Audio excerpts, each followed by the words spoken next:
If you want to learn, you have to first listen.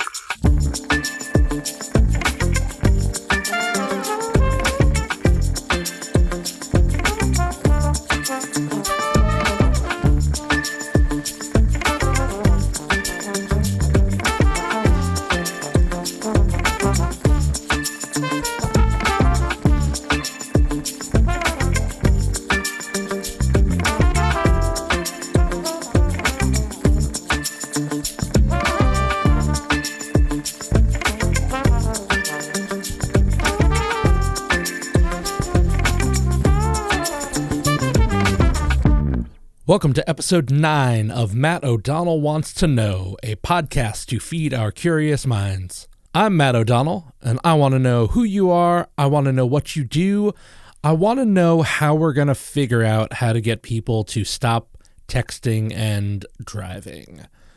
That's right, I'm looking at you.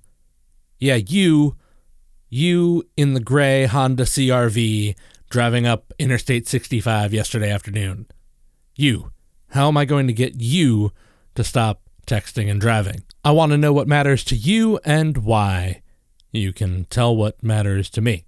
I've spent the past 15 years as a professional bass player. That means I've covered a lot of miles and talked with a lot of people. I've found that the person deeply interested in a topic is often more interesting than the topic itself, and the bigger picture is found in the details. That makes for a fantastic excuse to share conversations with people who I think are great. On this episode, I will be talking with singer, songwriter, and my longtime friend, Hillary Reynolds. We had a great chat in which we cover all kinds of bases, but more on that in a second.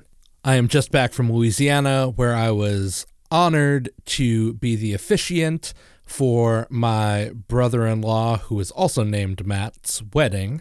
They had a really wonderful and beautiful day, and I'm so glad that they asked me to be such an important part of that. So once again, this time from my podcasting soapbox, congratulations to Matt and Abby.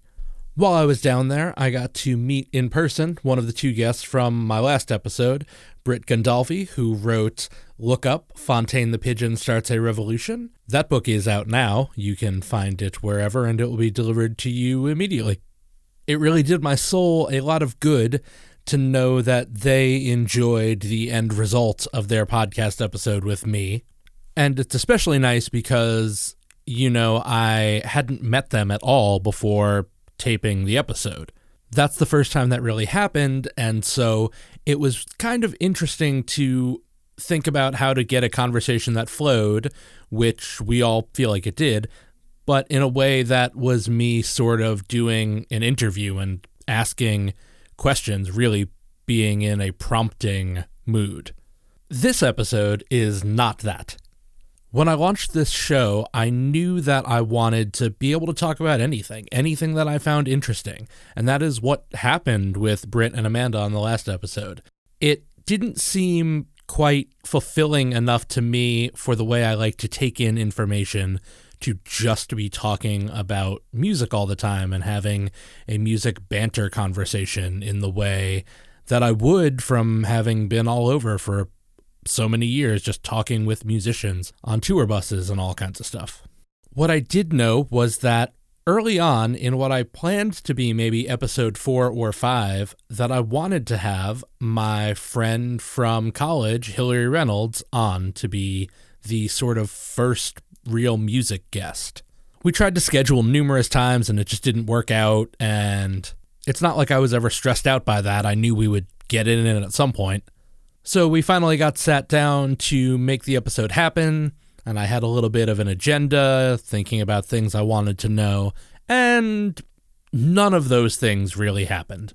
That isn't to say that this conversation isn't great. It really is. But it is definitely sort of a nice palate cleanser after an interview with people I don't know to be someone who I know very well, that I spent hundreds and hundreds of hours with for the last 2 years of the time I was at Berklee. So you're going to get to overhear this great conversation where we talk about music and talk about life, talk about movies and books and all kinds of things. It's a really enjoyable chat. I had such a great time. Hillary is a wonderfully talented songwriter. She has a solo album coming out in 2025, but she is also part of a couple different bands and writing groups. She's had songs placed in Yellowstone and Loudermilk. She is one of the writers of the song Next to You, which appears on the Little Big Town album Nightfall. That album was no big deal, nominated for a Grammy. She is simply just an all-around wonderful person. Hey, we're going to try something. In the show notes, I made a YouTube playlist that contains a bunch of the music that we sort of talk about offhandedly. It's such a casual conversation, and I try to do this balancing act where I don't over-explain things to you, my absolutely dope listeners, but I also don't want you to get left behind or have to go searching very hard to find the things that we are talking about. So definitely check out that YouTube playlist. It has not everything, but a whole bunch of the stuff that we talk about. Lastly, I don't want to go full on trigger warning for episodes of this podcast. That's not really my scene in such a direct way. However, if you have strong feelings about the discussion of miscarriage and pregnancy difficulties, that is a discussion topic relatively early on in the episode. Both Hillary and her husband and my wife and I have been through that, and as she and I are just catching up and talking about life, it comes up because when that happens, it's a big deal. And so I just want to give fair warning that it comes up. So if that's a sticky thing for you, just know that it's coming and you can skip through or listen to it and maybe get something out of it. But with that, here's a whole bunch of time full of laughter, silliness, introspection, and music nerd time with my old friend Hillary Reynolds. Ooh, I can feel it creeping in. Ooh, can't control the happening. I'm chasing every moment as it slips away. Love will rise again to see another day. Even though I'm breaking down, down, down, back from the blow, there's more lost in the world than we could ever know. In addition to the fact that I knew that we were going to do this today, I was thinking about you last night because the current season of Top Chef is in Wisconsin. Where is it? They're kind of like all over. They've done some episodes in Minneapolis. Or not, Okay. sorry, not Minneapolis. Milwaukee. Yeah, Milwaukee, Jesus. Yeah. And then they were in Madison for a couple, and it was a weird choice. Like, most people were sort of not sure why they would choose a place like that. I mean, most people, like, especially Top Chef is like the cooking show, you know? It's like, Yeah. people that are on it are beard chefs, and people always think of it needing to be in like a high-powered food city or whatever, and people's perception of Wisconsin is not necessarily that. No, The episode that was the last one, they had to do a supper club. I love that. How would you describe a supper club to somebody? Because it is the hardest thing to describe. Like, I try and describe it to people all the time, and I'm like, well, it's like you like show someone like a menu or a thing, and they're like, this just looks like a restaurant. So there's kind of this flow to a supper club. Like, I'll take the place that I used to go to a lot with my dad and my stepmom. It's called the Viking. Uh-huh. And the whole premise is there's like the bar area, right? So you have the big bar, and then there's a hostess, somebody to check in with. And the idea is you go to the bar, you grab a drink, and then, you know, you have your cocktail hour, and then you go into the dining room, and then you have your supper. But you go there and you have this like experience where you're at the bar with locals, or you're just kind of shooting the shit with the bartender.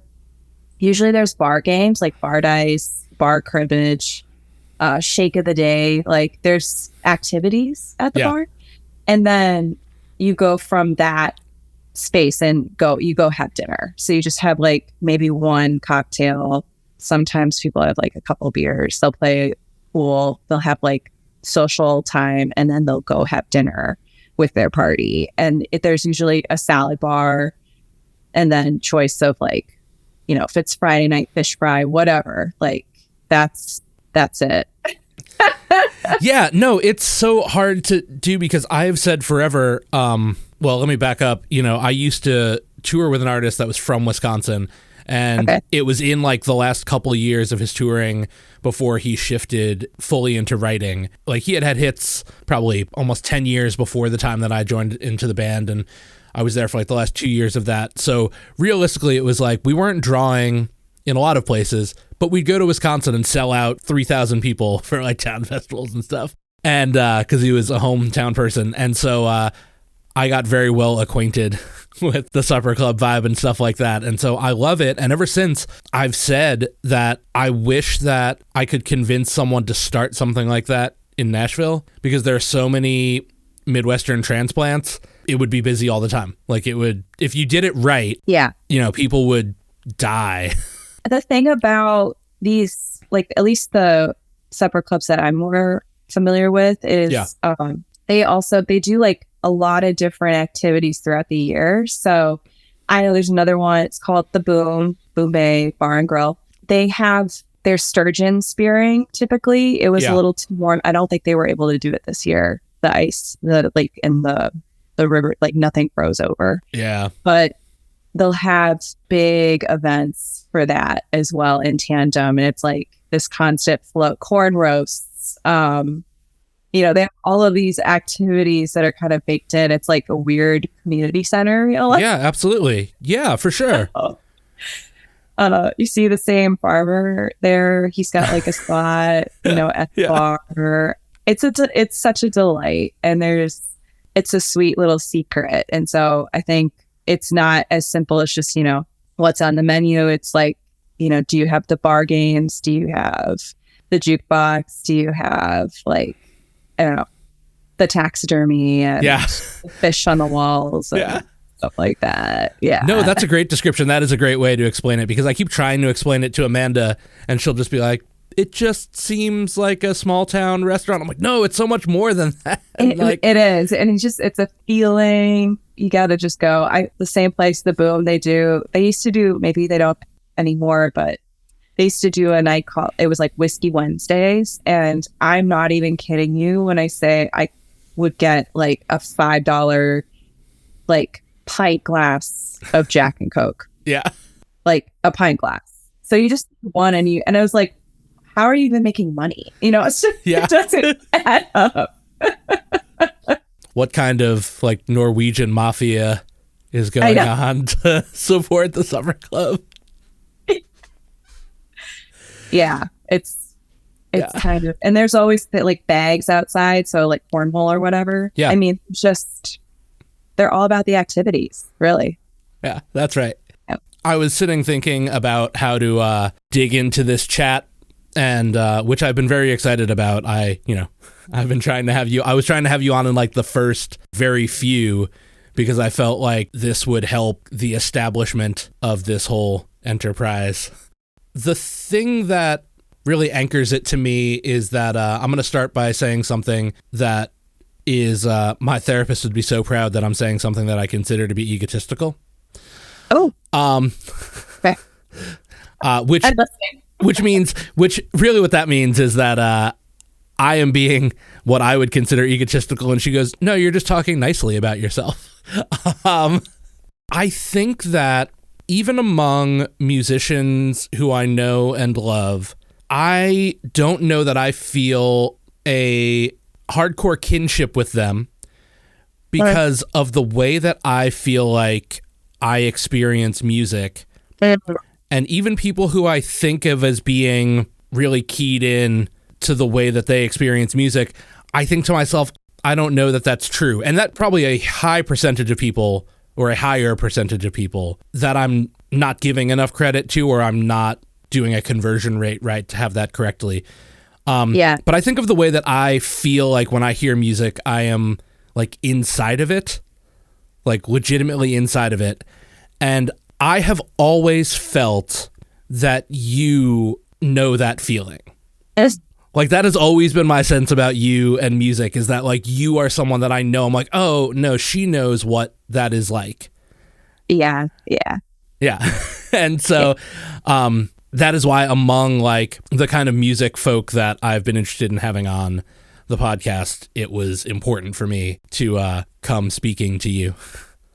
Yeah. I think to like add on to that, I think the older that I get, I remember, I mean, we've known each other for, I feel like we earned the right to call each other old friends now. So like we're old friends. Yeah, that's true. And I think like when I would sit and listen to, I don't know, an album like Revolver or something back in my college youth, I would say that I would have like moments where I was just like, oh man, to be a fly on the wall and to like be in this session where this happened, or just like my imagination would go wild. I'd be like in the song. And I think the older I get, I'm in the music now. I'm still in the music, but I don't ever want to meet my heroes. Like I don't actually want to like know what was the banter was. I don't want to know what, you know, the tensions were that were in play. I want to live blissfully ignorant about all of that and just like live in the music. Even if there was a chance someday, and maybe you feel similar, like where you could meet, let's say, Sir Paul McCartney or Ringo Starr, I would be like, I would not want to say a word. I would just be like, let's just play the music. Like, let's just play together and let's like get let's get in the song together. Yeah. Because the music is just, it's like flawed and flawless. Yeah. And that's the pure magic, and anything human about it, like anything ego or anything else would just like totally destroy this tapestry in my head of like the perfection and layers of the songs. Yeah. I've never thought about that way, of how interesting it would be to just meet your heroes and be like, can we just play music rather than talk about anything? Yeah. Yeah. I totally am on board with everything you're saying. I think that I still lean a little into the way of like dissecting, but to me, I find that enriching more than like a destruction. Like I find some sort of extra in like hearing stems and stuff like that and things like that of records, but there are also hundreds and thousands of albums that I have no interest about that in. Most of the music that I hold the most beloved, I don't know how to play. Tell me more. The most formative albums to me, like, you know, I've never gone out of my way to find out like, oh, what's the chord progression, or to learn how to play bass to it. Like there's something about records, and these are like weird examples, but like the Weezer Blue album, like the first Weezer album, is like a record I just have no interest in playing bass along to that record. Like I only want to listen to it to enjoy it. Totally. And feel like in a good way about it. That's how I feel about a couple Beach Boys songs, like I Get Around. Oh yeah. Like I'm like, let me get on the unicorn and just like go for the ride. I do not want to dissect the crazy genius of this chord progression and all of the different modulations. Like I am like totally blissed out. Yeah. And that's perfect. Or like Good Vibrations. There's just so many. Yeah. I mean, first of all, I saw a band. No, did I see a band ever play Good Vibration? I'm trying to think if there was a song. Have you? If you have, I want to know exactly who they are, because wow. You know, back when Chris Thiele was doing the Live From Here radio show, they did one once where it was like Punch Brothers and like all three women from I'm With Her and stuff, like the large ensemble, because I mean they had a whole band thing going on for that, but it wasn't good. It was actually pretty bad, and I think that's because it's a lofty reach, you know. It's such a lofty reach. Oh my gosh, like all of the textures in that kind of a track, or like wouldn't it be nice? It's just like I want to keep all of that on its own pedestal. Like I'm good.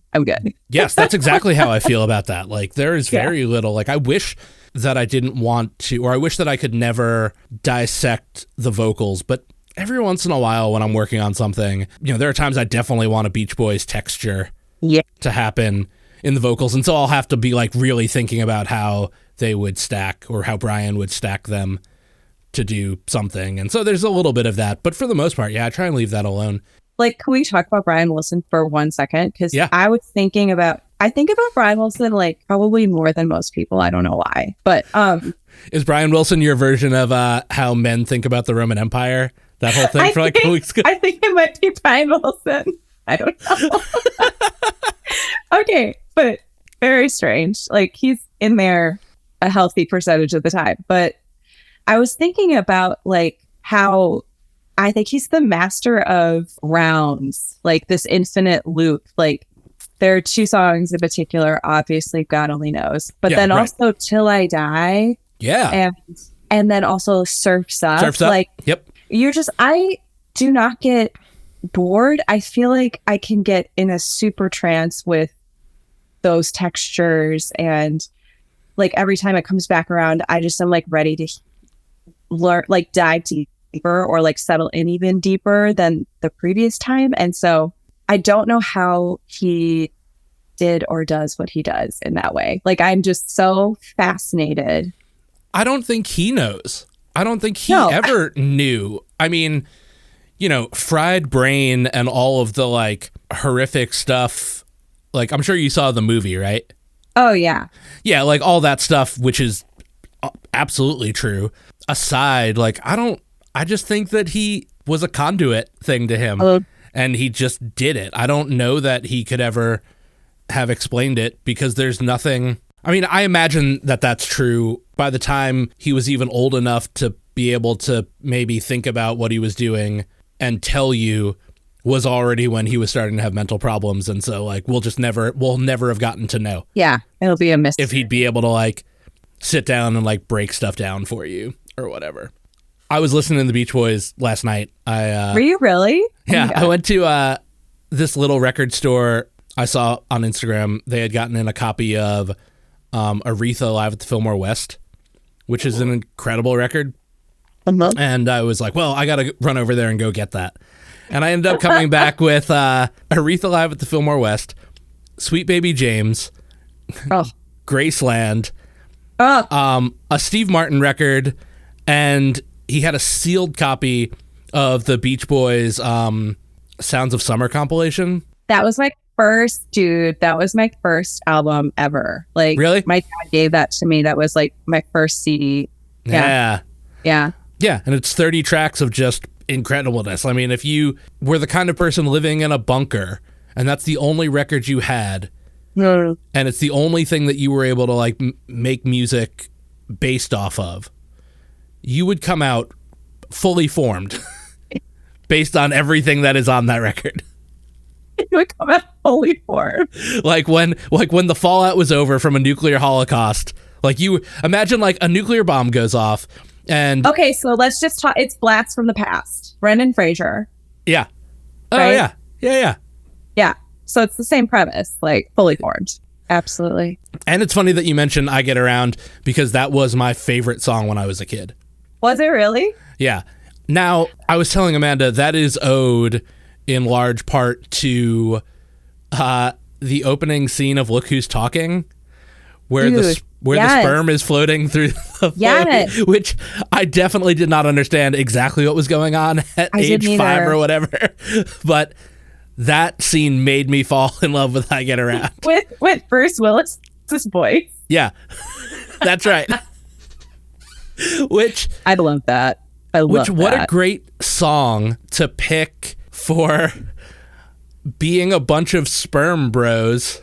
Yes. Like swimming. Like it is exactly just modulated to an entirely ridiculous situation. Exactly the song that should be playing in that moment. It's like it was the perfect sync. It was perfect.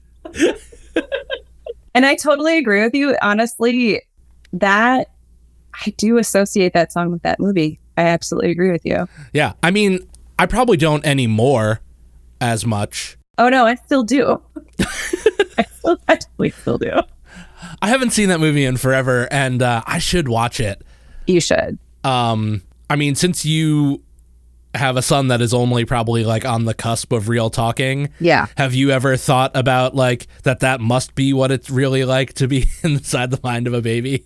Yeah, I definitely see wheels turning. That's and I could see, I think, like, you know, he's starting to say sentences even though it's in his own language, but it's like there's a cadence. And so I really am trying to understand, like, you know, what's getting lost in translation, because he is making observations about the world around him. And yeah, but it is really, that's such a good movie. And John Travolta is so hot in that movie. Like, he's so hot. I loved him in that movie. Which is great because it works out, because I think to myself, I'm like, oh, a time when Kirstie Alley was really hot. Yeah. Oh, funny. That movie also, I will say, had like crazy syndication. It was always on like TBS or TNT, whatever the cable channels were. It was like always on. And so I feel like there's part of the reason why I know that movie so well is because it was like just on a whole being bunch. Played all the time. Yeah, I think that's true. I remember seeing it a whole bunch of times, but I wouldn't have had it on VHS or anything. It must have just been playing like a whole bunch on the early cable channels. Yeah, it's aging us for sure. I turned 38 years old tomorrow, and so I don't really want to necessarily talk about aging so hard. Oh my God. Happy early birthday. Thank you. It's the first one that I actually feel old. Mm. You know? Like in your body, you're like, oof. Yeah. Oh, no, my body has felt relatively old for a while. I don't know. I think that I never felt in a rush to be a parent until I got to the age my parents were when I was born, which they were older. My mom was like 36. Okay. And I'd always be like, yeah, I had older parents. It worked out just fine. And then like not feeling any kind of way about that. And then I got to be like 36 and I was like, holy shit. Like now it's like biological clock is ticking. Yes, that is true. We had a miscarriage last year, which was, a huge bummer. And my dad died last year as well. So like a big year of that. Like, and both of those things happened after my birthday last year. So they are the kinds of things that do make me feel old.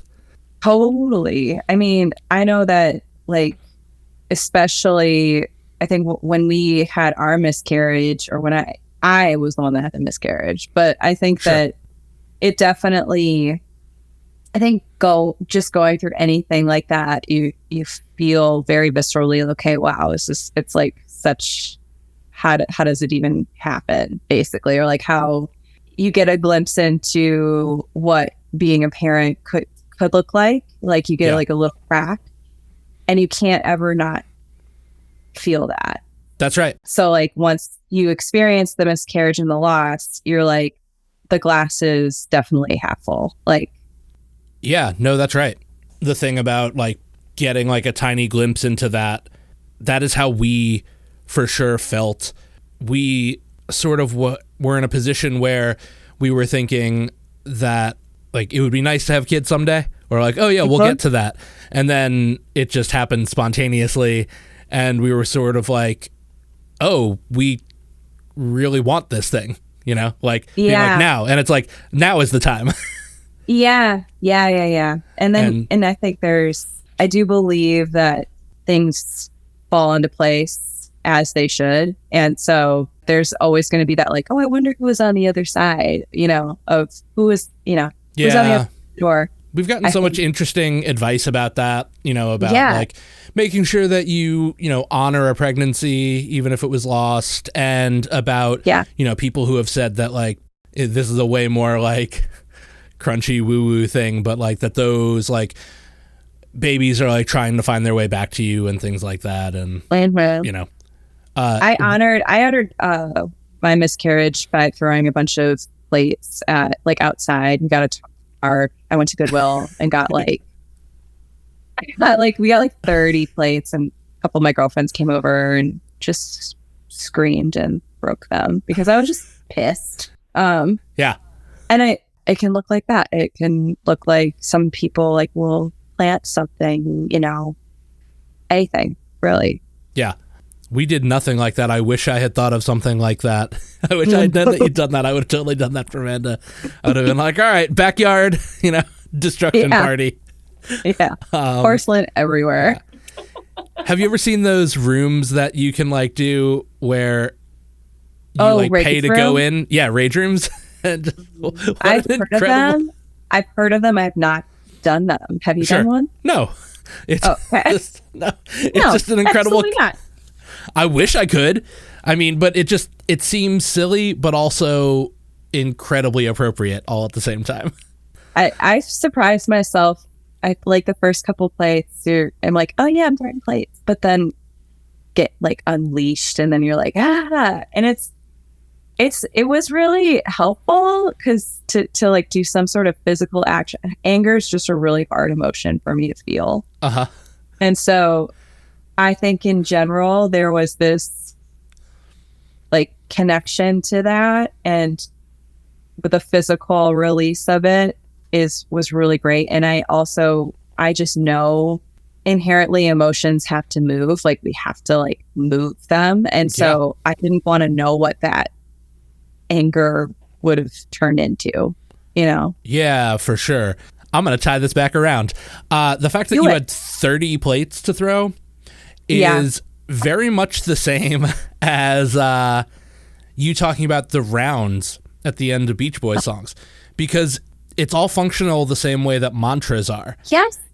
Is that you're releasing this temporary or temporal nowness and trying to accessing something deeper. Yeah. That is the point of mantra and meditation. It's not to do it. It's to shed this thing to get up underneath it. And, that is what is beautiful about the rounds at the end of, Till I Die or Surf's Up. If you were able to put that on for hours, just loop those sections, think of what you would find at the end of that.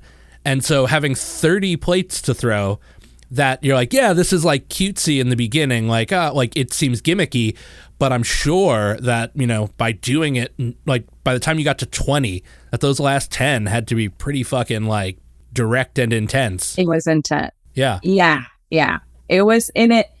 I think that's actually a really good way to talk about it. Cause it was at first you're just you're not actively listening.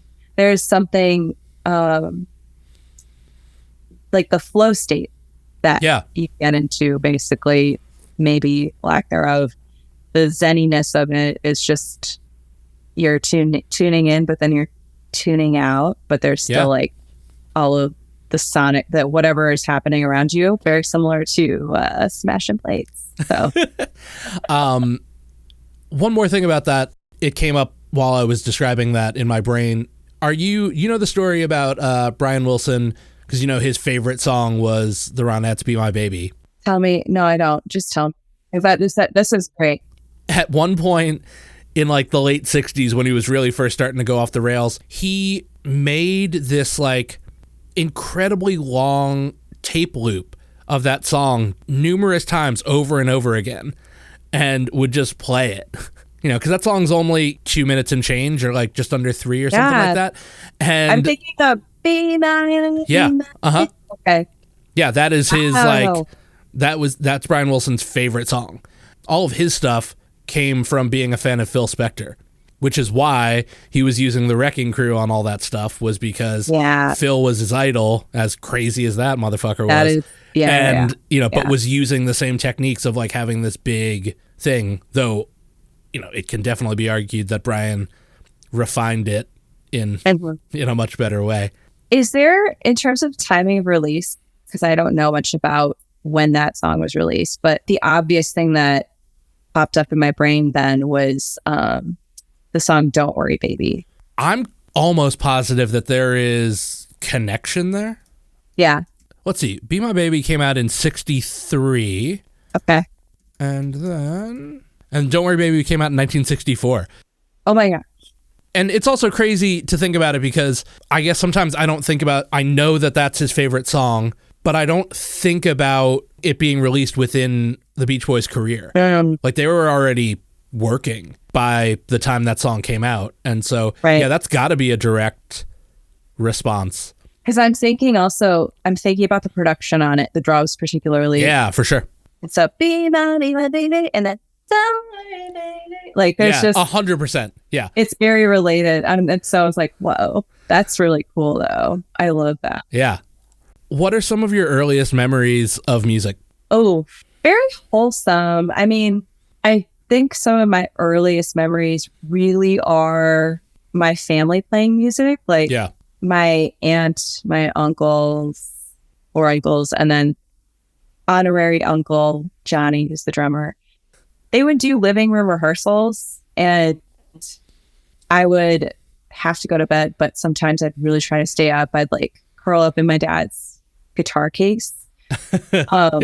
And it's so soft. And I would just listen. I was just listening all the time, listening to them work out chords, harmonies, all of that, and just like the living room. And also would go to like a lot of their bar gigs and Christmases. There was also just a lot of music and gathering together. My grandma, I have memories of her playing piano, and like my cousin Martha playing violin. I just have like very vivid memories, but they were all very family based. And a lot of it wasn't like active listening to albums. It was mainly like listening to my family. And then I would say definitely a Disney kid.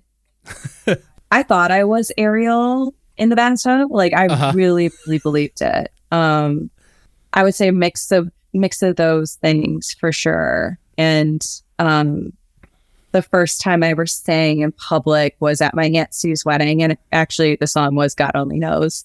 And I just remember like I was so safe because I was just like, oh yeah, I'm just singing. I was really nervous, but I was also singing with my family, and it was something I'd done hundreds of times. And yeah. And the music that they were playing all the time was like Neil Young, Heart of Gold, you know? Yeah. And the Beatles, I would say Drive My Car, they did a lot, and Taxman, just stuff that they grew up with, really. They just played, and then I just fell in love with all of it because that's what I was introduced to. And Steely Dan. Oh my God, so much Steely Yeah. Dan. Were they playing Steely Dan? Yeah. That's an accomplishment. Like, yeah, if family... they'll still play Any Major Dude, which I freaking love. Oh yeah. Highly underrated. And Ricky Don't Lose That Number. Yeah. And obviously Reelin' in the Ears, like obviously to get the crowd going. They're all really amazing musicians. And so I didn't realize like how rare that was at the time. It's just like, this is just what we do, what my family does. So yeah, very cool. Sometimes I wish that I had more of a musical family. Like that isn't really the kind of, family background that I have. My dad did sing in a doo-wop group. Oh, that's when he was young. I have a couple recordings that they made. They cut like a 45 of just like, I love that. Songs that already existed. He was the lead singer. And so those are very, very cool. So wait, where was that? Where was in Brooklyn? In Brooklyn. Yeah. Very cool. That's where they grew up. My parents grew up like right in the heart of that. And so all my dad's favorite music is like that stuff. I was probably the only person that attended Berkeley. At the BPC, sometimes they would have doo-wop reviews come through. Okay. And just shows that were ticketed, not like as part of the college or anything. And I'm like, I'm pretty sure I was the only person attending the college that was like going out of my way to go to those shows, because otherwise it would be a bunch of like regional old people. That's okay, but I love that. Yeah. Like I love that. When you were growing up, was that also music that he just would play in general for you? Like, did you have a relationship with it as a kid? This is a complicated answer, because the other half of all of this is that my mom would listen to the oldies station pretty much Right. exclusively in the car. And she would, I don't remember how this started because I was very young, and these are some of my earliest musical memories. My mom would ask me, like, do you know who this is? And if I didn't, she would be like, it's this band. She'd end up telling me some like weird factoid about them. Like, I believe the Dave Clark 5 happened because they were like raising money for their soccer team. And so like they were cutting like to buy uniforms. I think that's right. Yeah, like something like that. So she'd say something like that she just, had read in whatever magazine in the 60s or whatever. And so that is the like majority of that musical upbringing. Now, very often for Father's Day or my dad's birthday or whatever, my mom would end up buying him a tape of, the Drifters or the Coasters or some doo-wop band. And we'd always end up going to the same like couple of restaurants for like Father's Day breakfast or whatever. And you'd get to the end of where like the housing development that we lived in was, and basically we always turned right, and that's where like everything was. Those were the only times that you would like turn left out of where we lived. And I used to think that music was on a radio station that you could only get if you turned left. Wait, seriously? Yeah. Oh my God. Oh gosh, I love that. Yeah. You were just like making those connections. Yeah. Those observations. That's so awesome. And it was sort of true because like in saying that, it's like we only really went in that direction if we were going for like Father's Day brunch or whatever. And those were the only times that my dad was getting a new tape and like popping it in. So it sort of was a radio station that we could only get by turning left. That's crazy. Yeah. I love that. Speaking of like old music, I haven't done a ton of research about it, so I should do more. But I did find out there was, I think Jack White, he's been really into this record label from the 20s, mostly active in the 20s, Paramount Records. Yeah. Have you heard about that? Yeah. I recently found out that like on my mom's side, there's a cousin whose great uncle was like president of the label, and then grandfather would like find talent. Oh. And like Chicago and stuff like that. So I need to do more research, but I saw that Jack White recently, in the last few years, like archived all of that. Yeah, did that box set of the whole, like their whole output. So I just, in similar fashion, like I feel like there's so much like old music that I just want to like dive into in the next couple of years, just because I have no familiarity with it. Yeah. But doo-wop would also be like, that's something I never think to listen to, but I feel like that would also be really, really cool to dive in. Yeah, and the thing that's cool about doo-wop to me, I mean, there's a number of cool things about it, but I sometimes, in this way that we're talking about, like getting into things and putting yourself in mindsets about stuff, you think about the fact that, all those guys had to tour hard well into this millennium because there was no money for them. They didn't own the rights to anything of what they recorded. They could only go out and do appearances like in their later years. They didn't make this money.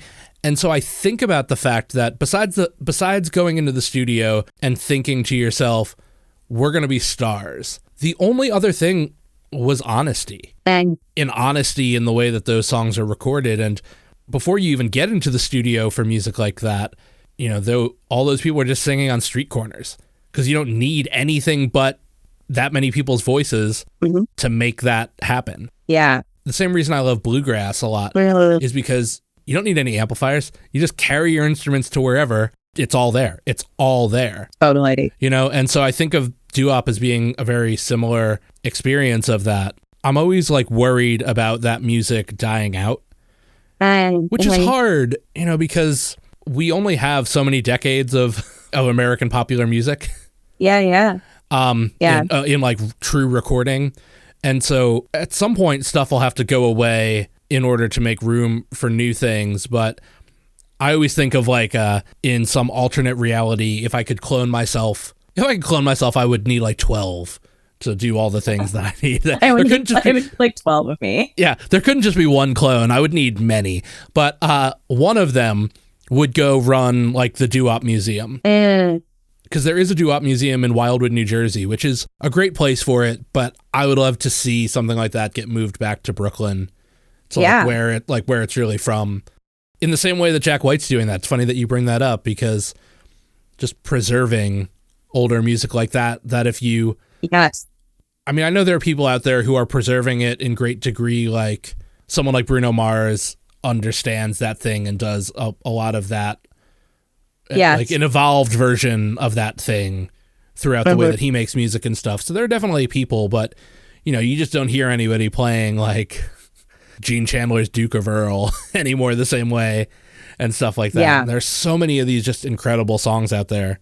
There's so many incredible songs. And I think what I've recently, I did background vocals on a show that Linda Ronstadt's label and management put on. And I was just kind of struck. I listened to Linda like on and off like throughout my whole life. Yeah, of course. Obviously. But it was really interesting to look at the set and to like see songs, for example, like You Can Close Your Eyes. I really know that as a James Taylor song. Yeah. And then to see her version, like, oh yeah, she cut it too. And I think there was way less like territorial sort of like, no, this is my song. They were just like sharing the wealth, and they were like, oh, I'm doing this song, you're doing this song. It's like there's like 10 different versions within a year of that being released. Yeah. It's like, oh, well, this person's cutting it, this group's, and to hear all those interpretations, I think adds to the richness of the song. You are hitting on a thing that I have had lengthy conversations about in the past half week. Really? Yeah. Okay. Tell.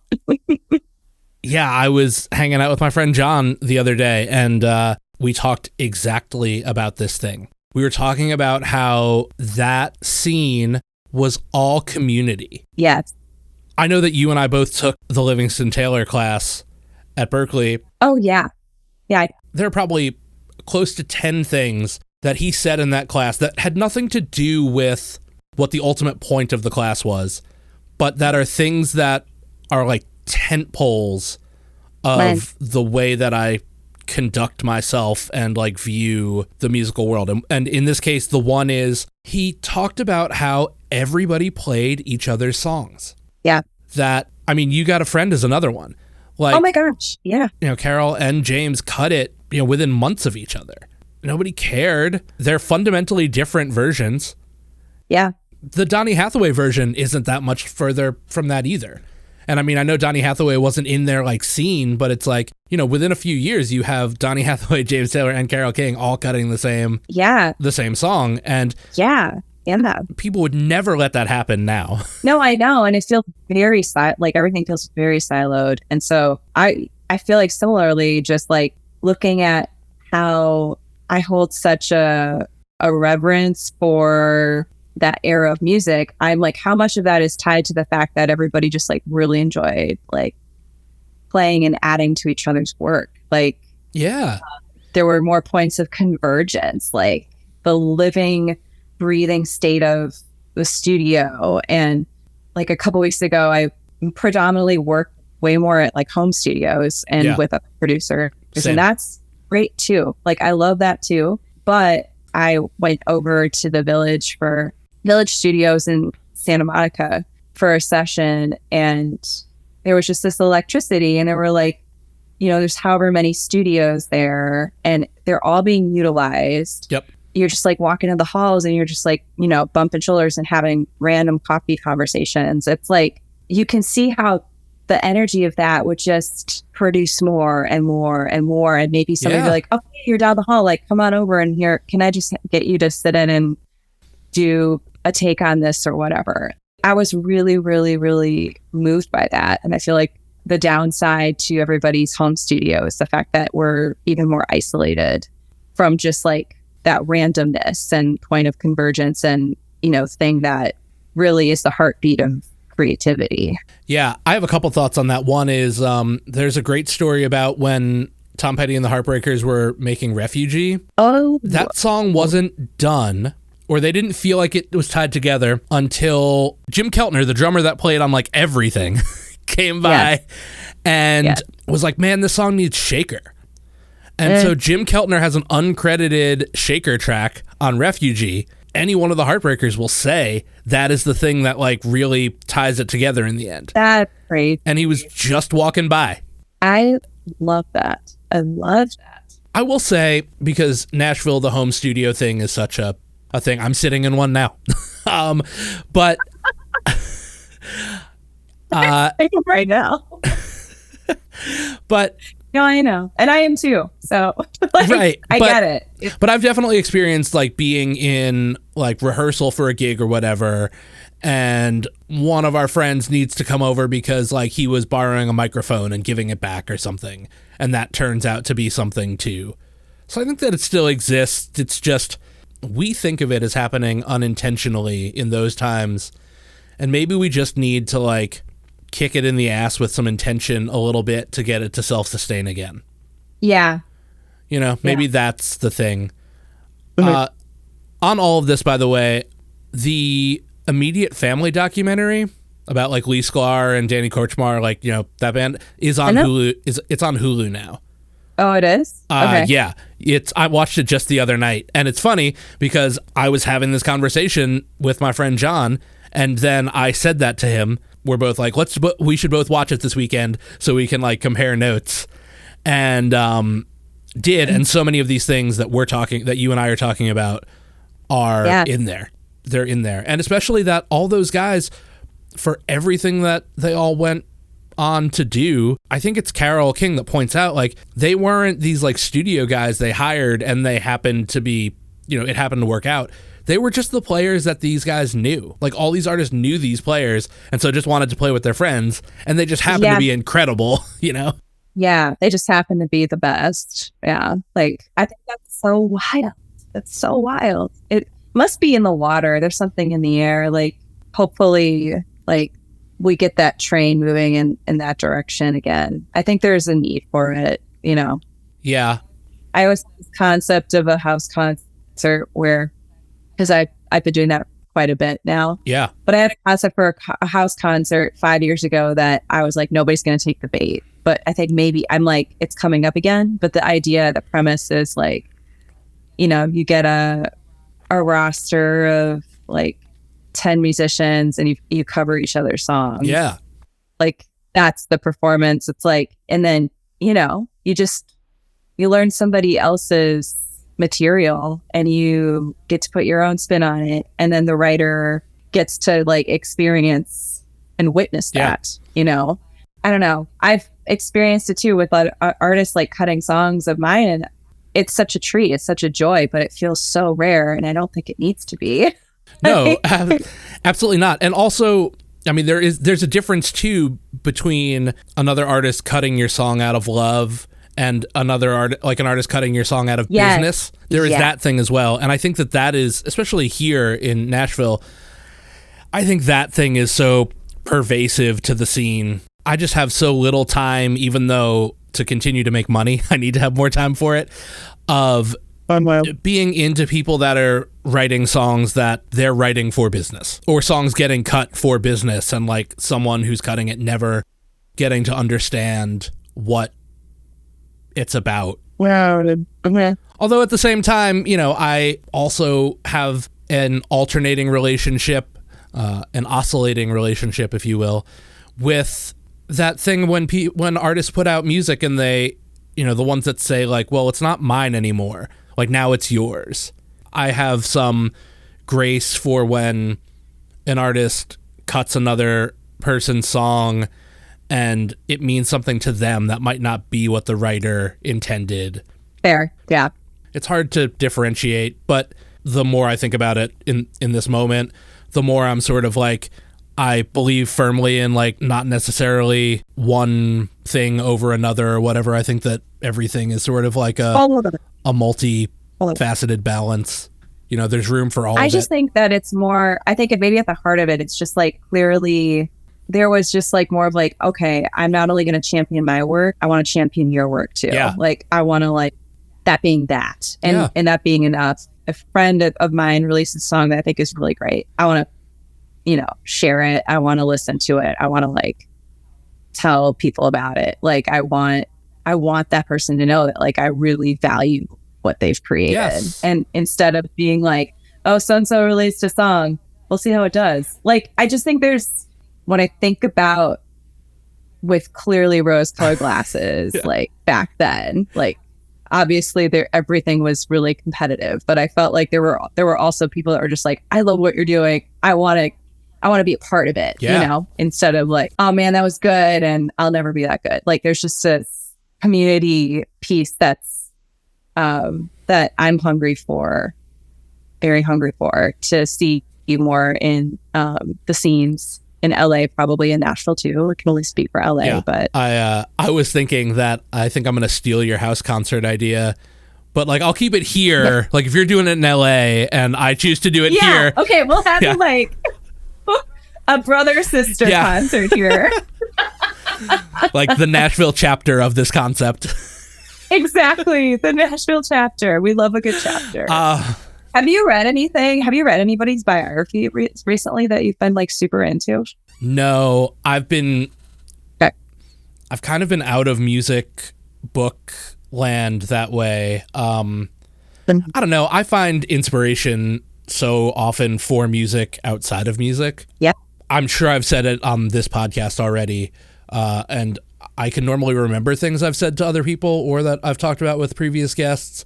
But I say this so often that I can't recall an instance, but that I have gotten more out of the documentary Jiro Dreams of Sushi about being a musician than I have from, I think, almost any musical source. Whoa.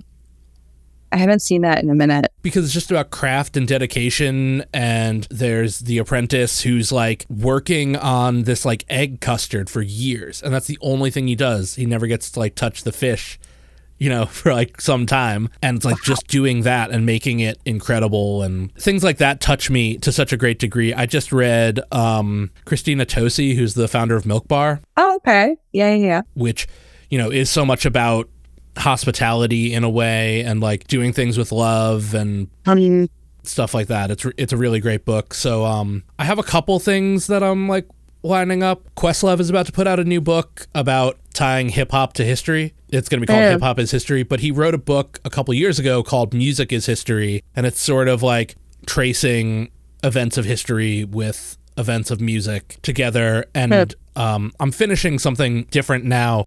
I have not read the previous one, and the new one comes out in June. So I think I'm going to try and finish what I'm reading now and then read those sort of back to back. Okay. I don't know. Have you read anything decent? So I feel like you were loading this question. So yeah.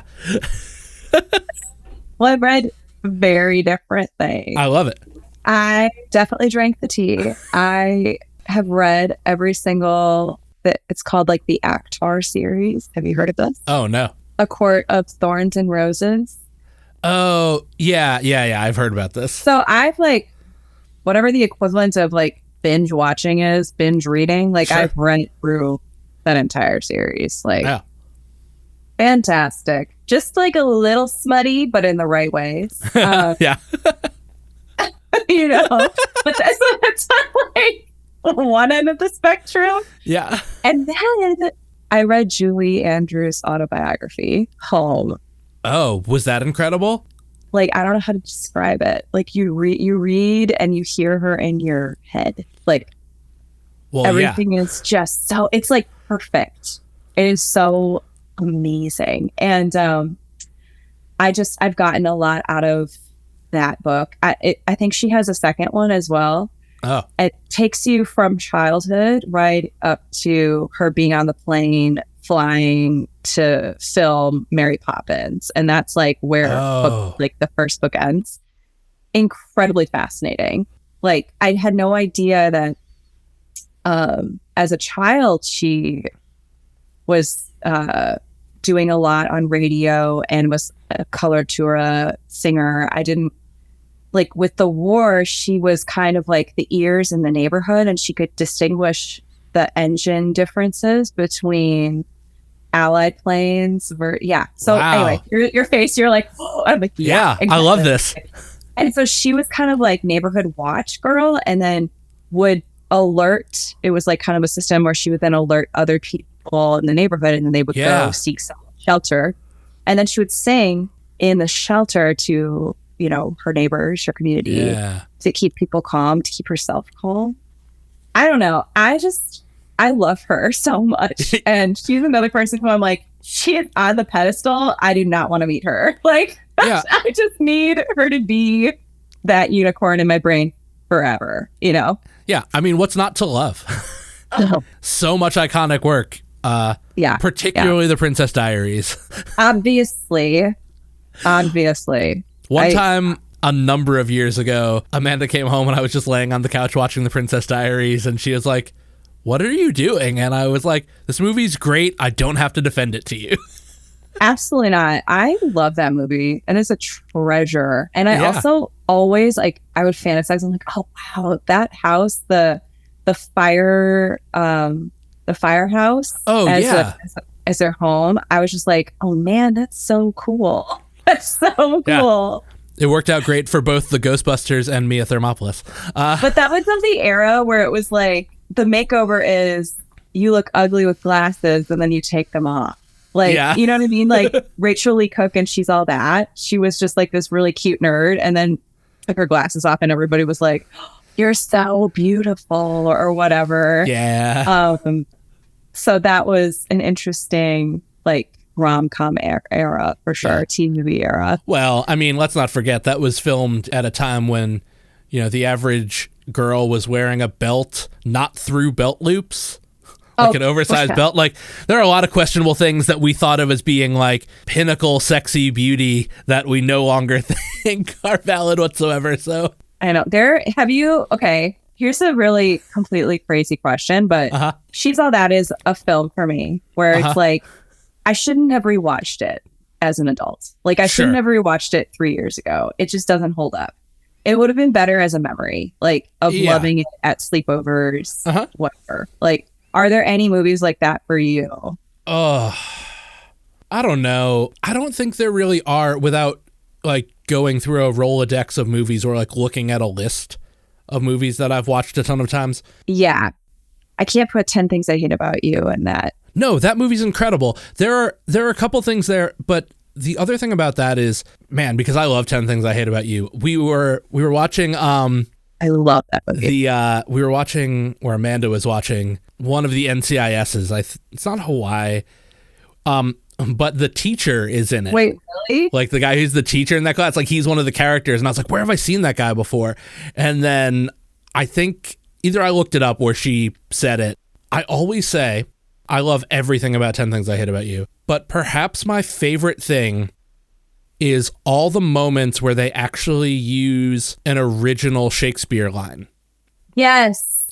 Because that movie totally could have been something like, you know, the Baz Luhrmann Romeo and Juliet, where it was just all Shakespeare language set in a modern place. Or it could have just been like, yeah, this is loosely based on The Taming of the Shrew, which it is loosely based. But the fact that then every once in a while they drop a real line from The Taming of the Shrew in there. And like that always just kind of, you know, pops me. I love that. I love that you noticed that too, you know, because it's, I actually have a very vivid memory of watching that movie many times with our mutual friend, Lauren. Oh, yeah. Yes. And that was like our dorm room favorite in college. We were just like, how did I never see that movie with you? Oh or my maybe, God. or maybe I did and I don't remember, you know. Yeah.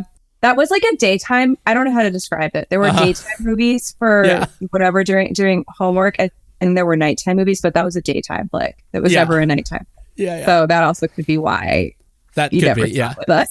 Yeah.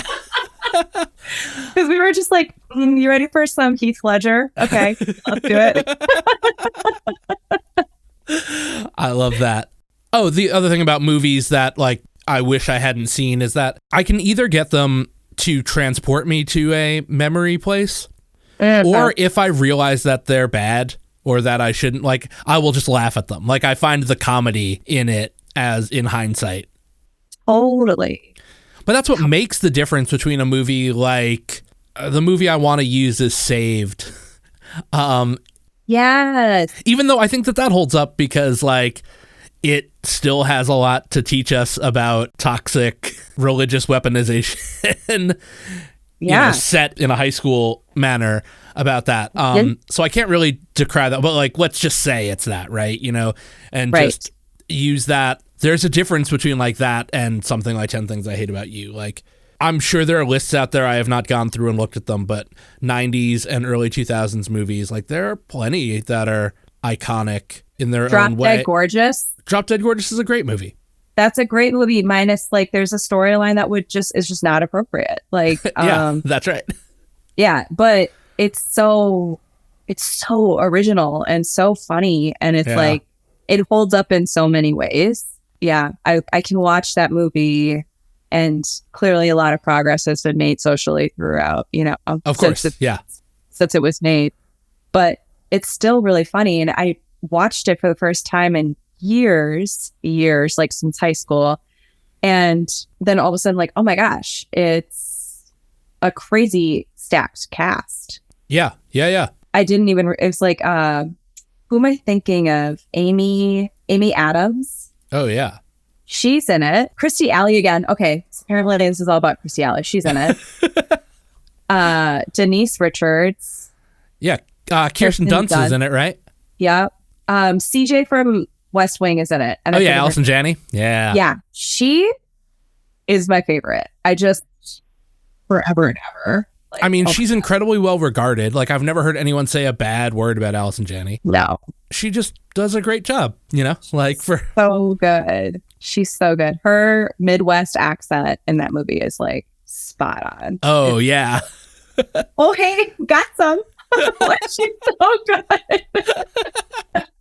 We shifted into talking about movies, but we were talking about books for a minute, and it made me think about the fact that, like, I lament that people don't read anymore. Yeah. I also think that it shows nearly every day. I think it's clear that people don't read anymore, like read books. Do you find it different to read versus listen? Oh, yeah. Okay. I do for sure. I have friends that listen to like so many books, but they're not sitting down and reading a book. They're like in their car. I have too many books. Yeah. I have so many fucking books. But I think it's mostly that, like, I think that it not only dissuades the imagination, but also I just think that it doesn't give people a way to chain thoughts together. Oh. And maybe not even chain thoughts together, but like absorbing information is so based in, not just like knowing facts, but how to throw like factual knowledge into the chute of thought process and see how you can take a factual thing and understand it in the context of the broader world. And I think that reading things in long form, like a book, or specifically books, is a missing component to the greater world population being able to do that. Yeah. And it's interesting to sit down and read something. There is just like, that's the only thing that you can do, versus when you're listening to a book, I can still clean the kitchen. And so when you're just you're just like sitting and you're with a book, I think it really forces you to be present and to like really like, especially when you're starting a new book, I personally find it really difficult to sit still. Yeah. Until I find that hook that like brings me into whatever. If it's a fiction book, like I'm waiting for the hook to lose myself. But it's really hard to do. I think it's harder and harder to do that, to be patient, to like let the imagery and the setting, sort of the world, whatever you're entering, to like really be patient for the payoff. But once you have it, once you understand the way, and I think that taps into sort of the same nerve that comes from when people read a book and then see a movie and then have negative things to say about it, is that your brain built this entire thing and it's not quite that. Yeah. It's funny that you say that. I was trying to find this quote. I got into not a debate on Facebook. I just chimed in with something, a talk between two authors who I really like, who are nonfiction writers. And I said the thing that I just said to you about like people not having like pathways of knowledge. And this author wrote something back that I thought is apt for our conversation. He said, the difference is that reading is the most active form of media consumption. It's not passive. You can't zone out or just sit there or do other things. Your mind is actively creating the meaning that's being relayed to you, and that's a commitment people don't want to make. Yes, that's so well said. Of course, they're a writer. Yeah, that is Brian R. Solomon, who mostly writes about professional wrestling. But has also written a book on he wrote the Godzilla FAQ book and also a book about superheroes as well recently. But my brother's getting super into Godzilla again. He was as a child, but specifically like the Japanese films. Oh, like, yeah, not American. No, all the American ones are trash. Yeah, he feels very strongly about that. It is one of my favorite like types of movie. Like it's the kind of thing that like I could make a playlist of all the Godzilla movies and just like put them on a loop and not actually sit and watch anything, but just like be there. Is my favorite one? I'm going to mess this up maybe, but Godzilla versus Mothra. Yeah. Uh-huh. Mothra. Yeah. Is it just a giant moth? Oh, yes. Okay. That's correct. That's the giant moth. Yep, that is correct. Okay. There's like a little bit of nuance, but for the most part, you are correct. It is just a giant moth. Yes. Okay, so this is the question I was going to ask about books, but it applies here too. Like, how do you let, or how important is stuff that you take in through books and movies to your songwriting? Ooh, actually, there's this book that I am just finishing now about Zelda Fitzgerald, F. Scott Fitzgerald's wife. Oh, yeah. And so I was at this bluegrass, this writing camp, like up in NorCal. Oh my God, already like a month ago, which is what is time. But so in this book, there's this letter, and it's kind of like, it's her life. And she was I think she's just brilliant, ahead of her time, open thinker, and she didn't fit into a societal box, basically. And at the beginning of this book, on the very first page, it's a letter that she writes to her husband saying, it's like talking about getting together for New Year's. Yeah. And she was wanting to go meet him in New York. And she's like, send money so I can come be with you in New York and we'll kick off the new year. Uh-huh. And the line was, in your bad heart, my bad head. Like, what's the worst that can happen? Like, we'll have a ball. Yeah. And it was just an example, and it hasn't happened to me very recently, other than this, where I latched onto that line, your bad heart, my bad head. I knew that had to be in a song. Yeah. Because it says so much. It just says so much. Anyway, and it ended up becoming this little Nickel Creek-esque song that you would appreciate. Where it's just your bad heart, my bad head. Oh Lord, can't wait to see how this ends. That's awesome. That's great. So solid gold. It's so weird. So that was a very visceral moment where I was like, that is going to be something. And then 3 weeks later at this camp, it just came pouring out, and that it was just like all written. So like subconsciously there was so much processing going on and possibility of like what that meant to me, what that could mean to me. So yeah.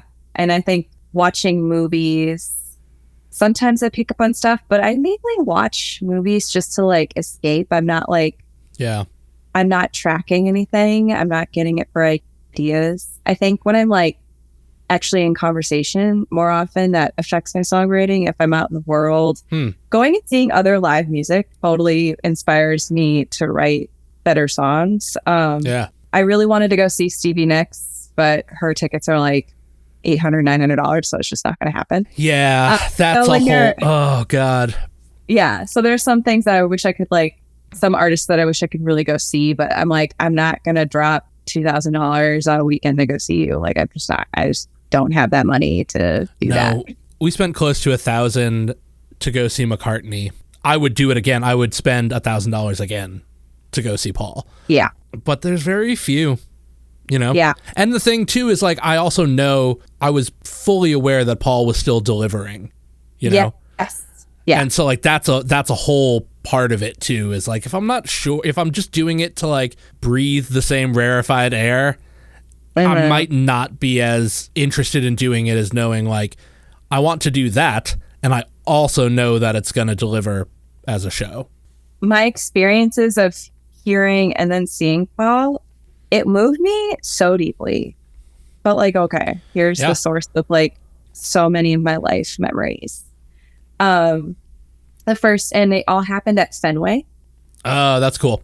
And so the first time that I heard him, I just didn't have the money to go get tickets. And so my now husband and I, what we did is we just got like, I don't know, some street food and then just walking around the stadium during his concert. And that's awesome. It was arguably, it was like so cool because I was seeing like grandparents with their grandchildren, like snuggling and while he was singing Blackbird. And then I'm seeing like, it just felt like all of this life was happening and people were just sitting and like listening and staring at the stadium doors, you know, but you could still hear everything so perfectly. Yes. And to see the multi-generational transfer, it felt like almost like transfer of powers. It was like it was so profound. And I was crying on a corner. It's like, that's so beautiful. And I'm not even in there. And the second time I heard it was also outside of Fenway. I had to bring my cats to the vet. And there was a vet right near Fenway. And I heard him sound checking. And I didn't know he was going to be in town. And so I just all of a sudden like was with my cat carrier, just like staring. And they were sound checking. I can hear the music, but I can't sing the words. Yeah. Like, da, da, da, da, da, da, da, oh, Live and Let Die. Thank you. Yeah. Not coming to me. So I was just like staring at it. And then I was like, oh fuck, I gotta go into this cat appointment. And then I found tickets and I think we paid $75. What? Yeah. And I got 4 tickets and I knew I would be able to find like Ted. I was like, Ted, we're going. Sorry, cancel plans tomorrow night. We're doing this. And then my good friend Martin and then his friend Vinny. Vinny and I were like the diehard fans, and my husband and Martin are like, yeah, we love Beatles. Like they're they're normal, you know, just like. What must that be like? Know this, but not like, ugh. And I remember the initial like lineup of how we were sitting. I was on one end, then it was Ted, Martin, and Vinny. And by the end of the show, Vinny and I are holding each other sobbing. Yes. Martin and Ted are like, whoa. That's the best. But I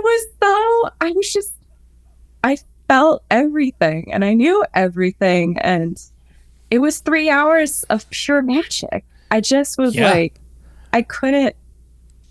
Yeah. So I didn't feel that deeply moved in the moment. I thought I would. And I also I don't think I underappreciated it either. Like, I just thought that like, no, this is what's supposed to happen. Like, this is how my life is supposed to be right now. Yeah. Then about a week later or so, within a couple weeks, I was sitting on top of my amp waiting to start a gig. And I was just scrolling through my phone. And that day was Paul's birthday. And it was his 80th birthday. I thought to myself, I began sobbing because I was thinking about the fact that like, well, just because I saw him 2 weeks ago doesn't mean that he wasn't 80 2 weeks ago. You know, like just because like you hit your birthday on a day means that you're still that age, you know, right in the ballpark. And thinking about performing at that level for that long at 80 and also did it strike you the way it struck me? Which I'm asking, and it's funny because you describing your experience really brings us back around to the first thing I said about like my feeling that like you experience music the way that I do. So like you talking about that, like maybe like, yep, there we are. That's 100% right. But did it strike you how much of like a loud, aggressive rock and roll band they are? Oh yeah. Yeah. That is not something that comes through on any like concert film of that band. And there are numerous ones since he put that band together in like 2002 or whatever it was. But then you go see them and you're like, they're fucking kicking ass. No, I know. It's electrifying. You're just like not expecting that. And then that in tandem with him like jumping all around stage and just like there are no breaks. I don't think he left the stage. You know what I mean? Like he was just... Everybody else left the stage. Yes. And he plays acoustic songs. Like it's not supposed to be that way for someone that age. I was so inspired, and I was very much just like, okay, they talk about like the blue zones of like old, like living to be in your old age. And I'm like, the stage is his blue zone. Like he like is timeless. He is youth. He is all of these things. He is the channel and the vessel for like the whole discography. And like whenever he decides to play, like that is his blue zone. He's just, it's just where he's supposed to be. He's like doing what he's supposed to be doing. Yes, I think that is 100% true. Man, I'm looking at like what time we're at here. I know. It's fine. I wanted to ask you questions about, I thought maybe I would ask you questions about like what you think you got out of Berkeley and all these things, but like I don't give a shit. We'll talk about that some other time. Like we can talk about that some other time. I will write that down. But the thing I wanted to get to here at the end real fast, because it came in my head.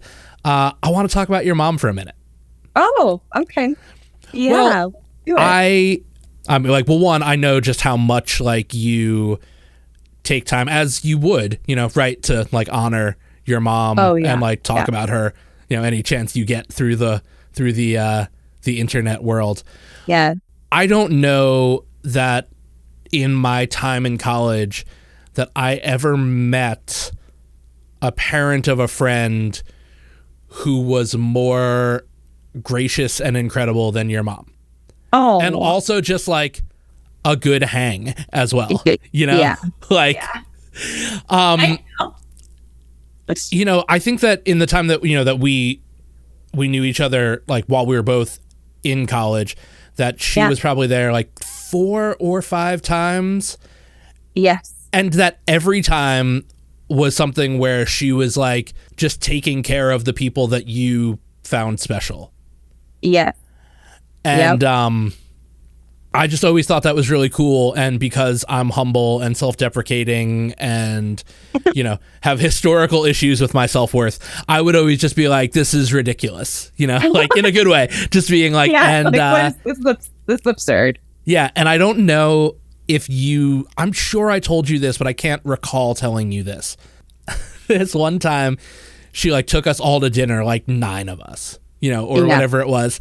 And I remember being like, I was like, this is too gracious. Like, you don't have to do this kind of, like, I'm honored, but like, it's a little ridiculous. And I remember her saying to me, you're friends with my daughter. And from what I've had to put up with from her, that if you're doing it now, you deserve many nice things. Oh my God. I love that so much. That is so iconic. That is so good. And she meant that. Yeah. She sure did. She meant that. She absolutely meant that. Yeah, 100%. There was no... And there was a party that was like, okay, I'll take the meal. Well, it was really a kind of thing where like, because that is what I would do. Like, that is the way that I would say that, of being like, I'm going to say something to you so true, but I'm going to make it so snarky that... I know. People loved and feared her in the best way, like, because it's true. Well, I mean, I won't tell the entire story, but I remember her demanding that I tell her what like my stupid, inappropriate nickname for you was at the time. But that was the thing, was like, it was like, no, I'm not going to tell you that. Like, that's like, I'm not telling like my friend's mom this inappropriate nickname. And it was just her being like, no, you're going to tell me. And I was like, okay, yeah, I'll tell you. It was exactly that thing. Like, she just like put it on. And I was like, okay, yeah, I'm afraid of you now. And I will tell you. No, that was like, for better or for worse, that's just like how she was. And I think, I was just joking with my therapist about this. I was like, if she were still alive, like, she would have an apartment here in LA. I would have to set very, very strong boundaries. Like, it would be, it's like, it's sad to be raising a kid and not have her be the incredible grandmother I know that she would have been. But I also know that there would be a lot, like, I would be like at it with her over like, okay, no, like, you need to stay in Wisconsin for another 3 weeks before you're allowed to come back out to visit, like that. Yeah. I think would be a lot. Like, she'd be a stage 5 clinger in my life. And Ted and I have talked many times. We're like, I don't even know if like there would have been room for me. Yeah. She was so like, she loved her children fiercely. Yeah. And, we were just a pack. We were a pack together. Me, my brother, and my mom. We were just... That's right. Yeah. No, yeah. All the experience that I have with your mom. And that's the thing, too. Is like, it's funny that you say it that way because, two things. One, Amanda's mom is definitely like figuring out how to build a tiny house in our backyard. Oh. Yeah. And, but the other thing, too, is I said that like she was probably in Boston 4 or 5 times. And that was only in like a 2-year span, like. No, I know. She would just stay around the corner at the Sheridan. Yeah. I'd go there, have sleepovers with her and like get room service. It was awesome. I loved it. I also could recognize that like. that was fine for then, but that was fine it would have continued into this time, and you'd be like, no, now is totally now not okay. I'd be like, listen, you need to go home. Yeah. Anyway, on that note, like I said, it is infinitely clear to me that I'm gonna have to have you back sometime, and we'll talk about a whole other pile of things. As usual, my face hurts from laughing and being like, what a joyful conversation. So. Yeah, thank you for having me. It was such a blast. Absolutely, my pleasure. I'm so glad that I am confirmed in the fact that I knew that I needed to have you on as soon as possible, and it took a little while to get it done, but that we figured it out. That we figured it out. Yeah. Cool. This was awesome. Great. Thanks for having me, Matt. Yes, thank you so much for doing it. Yeah, did you like all that? Did you take some notes? Maybe a couple songs or something that you might be interested in hearing, or some of those books. I kind of want to find that book that Hillary talked about F. Scott Fitzgerald's wife. It sounded really interesting. Maybe I'll do that and put it on my list. 60 books down the list of what's next. I will honestly have to have Hillary back on for another episode at some point. There are so many things we didn't even touch on, even remotely. At all. If you've made it here to the end, thank you so much for listening. Please remember to follow the show, subscribe to the show, like the show, write a review. 5-star ratings are great. Tell a friend, tell 5 friends, tell 20 friends. Carrier pigeons. I wonder if Fontaine the Pigeon has carrier pigeon friends. I'm gonna have to talk to them about that. But seriously, every little bit helps, and I know that you're out there helping. It shows. Don't forget to keep up with information about the show on Instagram. That is at Matt O'Donnell Wants to Know. I am on the Instagrams as at Matt O'Donnell. You can send questions, comments, concerns, suggestions. Tell me about my allergies in that episode that you just heard. Drop those notes to mattodonnellwantstoKnow@gmail.com. Hey, just think, the next episode is going to be episode 10. 10 episodes already. That's pretty wild. But we'll get there when we get there. For now, that's going to do it. Take good care of yourself. Don't text and drive. And remember, The best answer to a question is usually another question. See ya!